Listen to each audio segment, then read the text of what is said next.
it looks like I'm getting ready to go do face painting at a kid's birthday party.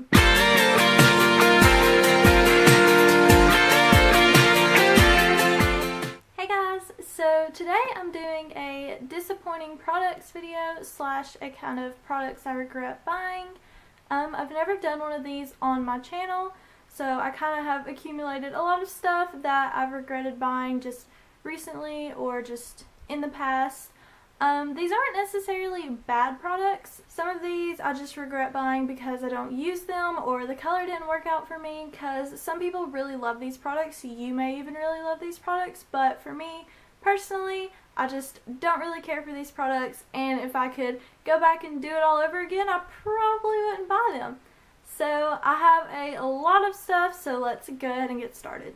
Okay, so I have everything kind of divided into categories like hair, eyes, lips, blush, so I'll just kind of go through the categories. Starting off with hair, I only have one thing, and I guess I tend not to regret that many things that I buy hair-wise because I typically don't spend that much money on hair products, so if I don't like something, usually I can still get through it, or it's just like $5, so it's not that big of a deal. So the two products that kind of disappointed me were from Proganics, and it is the Volume Shampoo and Conditioner. I guess I just kind of had high hopes for these products, and that's why I was a little bit disappointed, because I've been wanting to try something out from this range for quite a while, but I just felt like the shampoo was kind of thick and didn't really get my hair clean, and the conditioner didn't really do anything for me. It may just be this range. I probably would still try something else from the brand, but personally the Volume Shampoo and Conditioner didn't really do anything for me and didn't really give me volume. It would have been different if it didn't feel like it got my hair that clean and it still gave me like amazing like big hair, then it would be great, but for me they were just kind of an overall fail, so I wouldn't recommend buying these. Next, I have a beauty tool, and I typically don't regret too many of these that I have either, just because I usually really like the brushes that I do have, but the Real Techniques Miracle Complexion Sponge was just a no-go for me. A lot of people I know do really like this. As far as it being a dupe for the Beauty Blender, not at all. The Beauty Blender is much more bouncy and just all around better. It's more pricey. This is only about $5 or $6, but when you get this wet, it just kind of molds and takes that shape that you've just squished it into. So it's not bouncy. It doesn't, blend out the products really well. So for the way that I wanted to use this product as like a cheaper alternative to the Beauty Blender, it was not that for me at all. So kind of just wish I didn't have this little guy because I don't like it. Moving on to eye products, which is probably the biggest category for me, I will start off with some palettes. The first one is the Urban Decay 15th Anniversary palette, and this was one of the first beauty things I got when I first started getting into makeup. I was like a huge palette girl, and I loved Urban Decay palettes because in the beginning of YouTube, everyone would just rave about Urban Decay palettes, and I'm sure I saw some beauty guru doing a tutorial with this, and I just thought I had to have it. So it looks like this. It is a gorgeous palette, but as you can see, this has like a bright pink, a bright turquoise, just in general has a lot of colors that I don't reach for, even though the neutral shades that are over here are really great. But in general, this is just a really bulky palette, and it's kind of stuffed in the back of my makeup collection, and I don't reach for it. I have other palettes that I really love that are really great, so this guy just got pushed to the back, and it's really bulky, so I just never reach for it. Next, I have the Too Faced Naked Eye Palette, and I love the Too Faced Natural Eye Palette. That was one of the first palettes I ever got, and it is great. I love the colors in it. But this I bought because I love the other one so much, and I have never used it. I literally think I have never done a look with this eyeshadow palette. It's more of a cool toned palette than the Natural Eye, and I guess I just don't typically reach for cool toned eyeshadows. Maybe for prom this would be great, or if you like these colors for everyday, then this might be a really good palette for you. But I have never used this palette, never reach for it, and I don't look at it and I'm like, yeah, I could do a really great look with that, because it's just not the tone of colors that I reach for on a daily basis. I like more gold tone, more bronzy, or just like neutral browns. And this has more like gray, gunmetal, just colors that I'm not typically a fan of anymore. So this is a huge fail for me. Next is a palette that a ton of people love, and I'm not saying it's a bad palette. I do really like the palette. It's just I never use it, and I actually get kind of bored with it. It is the Marc Jacobs Lolita palette. Like I said, it is a gorgeous palette, but when I look at it, I feel like there are only like one solid look that I can do with this palette, and it's not even particularly a look that I'm just in love with.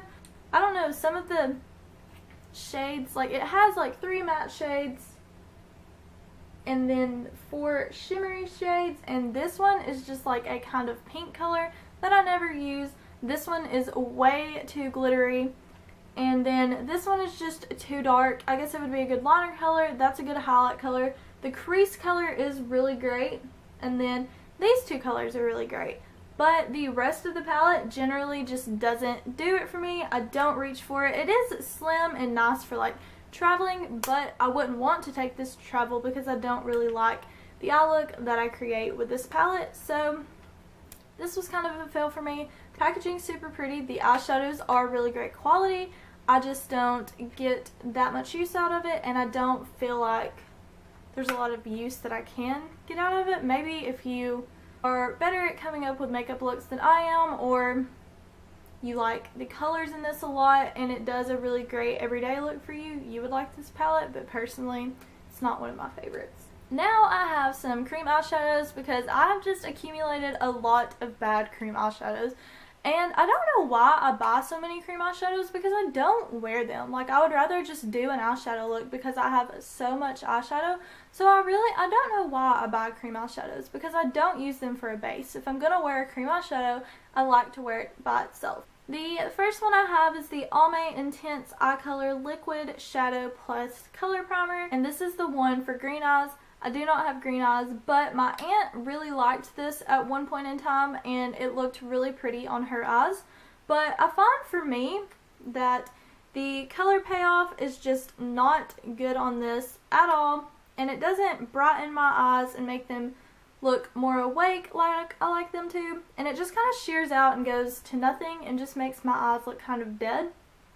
So I never reached for this. It was cheaper, so it's not like that big of a deal that I bought it, but it just doesn't do it for me. Maybe it's great under eyeshadow, but this specific like kind of taupey brown color doesn't open my eyes, so I don't typically like that color, but it did look really good on her.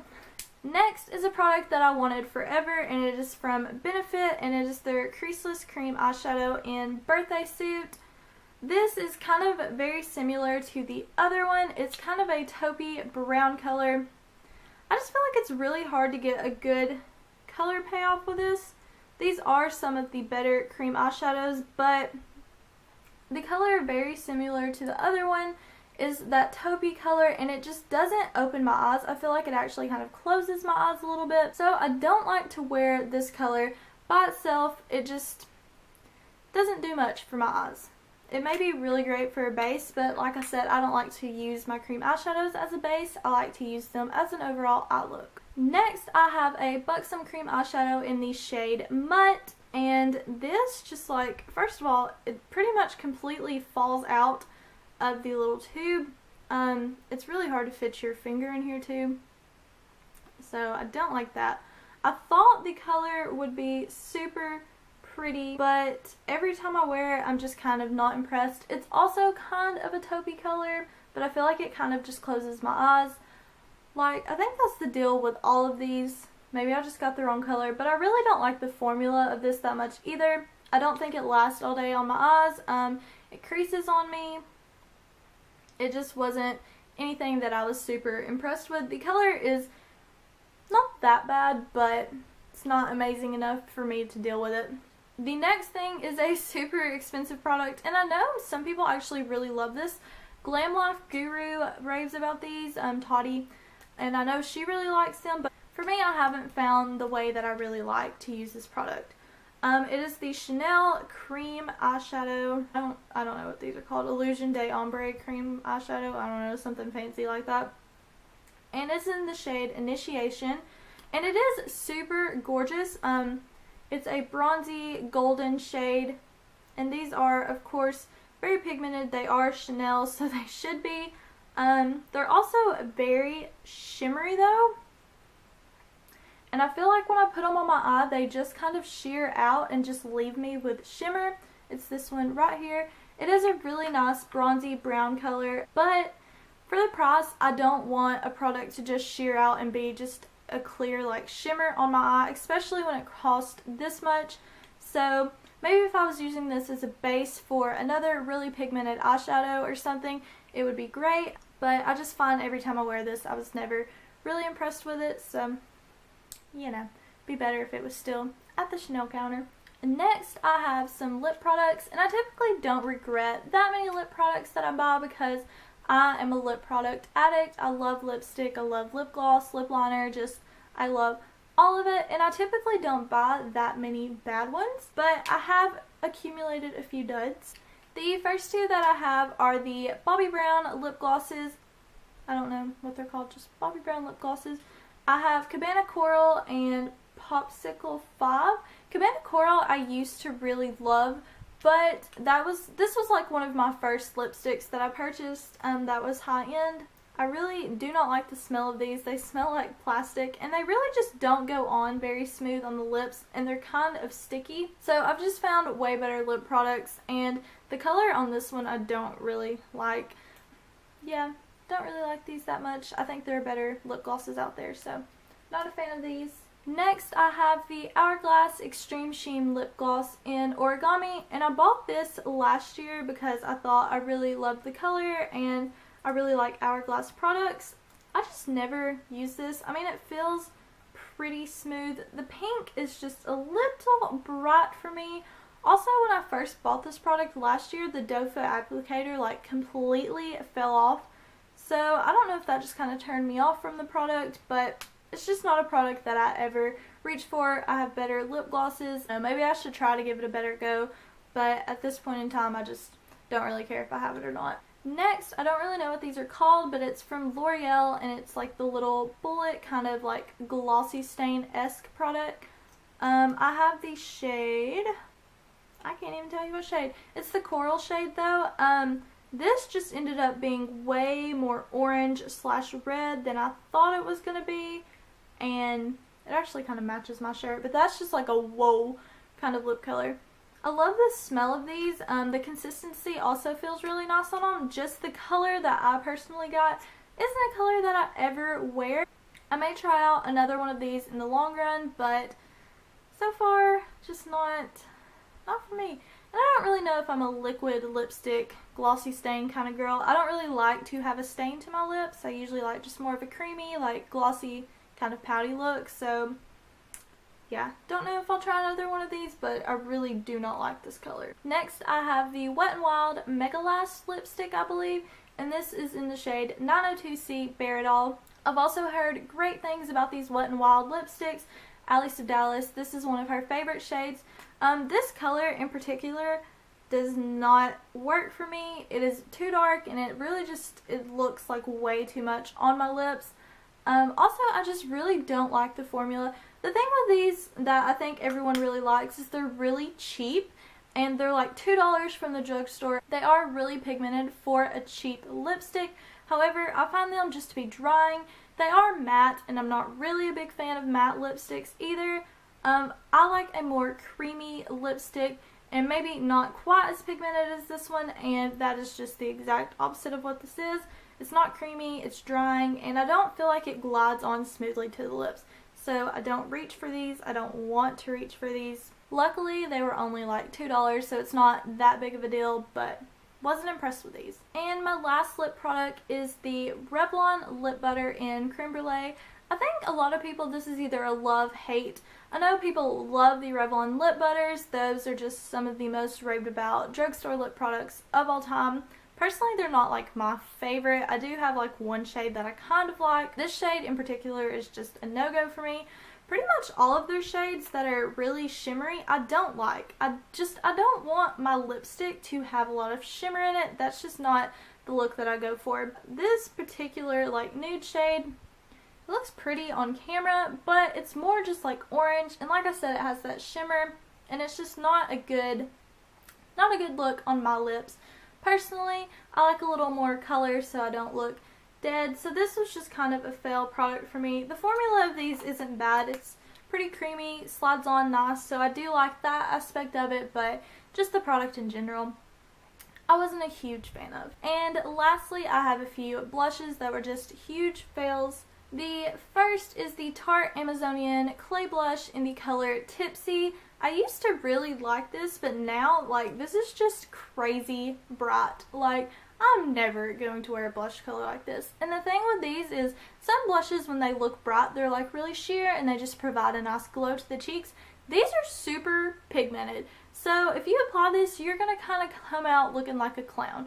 Some people can really pull off bold blushes, but personally for me, I just like a more glowy, kind of sun-kissed look, and this does not give me that. Next, I have the NARS blush in Madly, and I love NARS blushes. They are probably one of my favorite blush formulations of all time. This color, just in particular, is kind of like an orange-brown color. I know a lot of people really love this color. Maybe it's just because I was trying it in the winter when I was super pale, but it just looked kind of orange on my cheeks. I didn't like that kind of color for my cheeks. Maybe if I try it during the summer, it'll be more of a glowy look, but personally, I didn't like the orange look on my cheeks. I'll probably give it another shot, but as of right now, not a fan of this color. And lastly, another NARS product is the Multiple in Orgasm. This is another raved about product, and I bought this last summer, and I was super excited to use it because everyone loves this. I find for me that this is just super sheer, doesn't do anything, doesn't give me a nice glow, doesn't look like really anything on the cheeks. I've tried applying it directly on the cheeks, but I don't like really doing that because I feel like it rubs my makeup off, and I still don't get that great of effect. I've tried using it with a brush, and it still doesn't really do anything, doesn't really have any product come off. Overall, I know this is supposed to give you a really great glow to your cheeks, and people love this for that reason, but for me, it doesn't give that effect, and I never reach for this. I don't want to reach for it, so this was kind of a fail product for me, even though I know a lot of people really like it. Okay, so those are all of the products that I regret buying. Hopefully, I won't have another one of these videos for a while, and I will purchase only good things because I don't like to waste money, which I feel like most people don't. That is it for this video. Make sure you check out my recent ones. They are always linked down below, along with my social media links, Instagram, Twitter, Pinterest, all that good stuff. Follow me if you're not already. And that is it. I'll see you in my next video. Bye!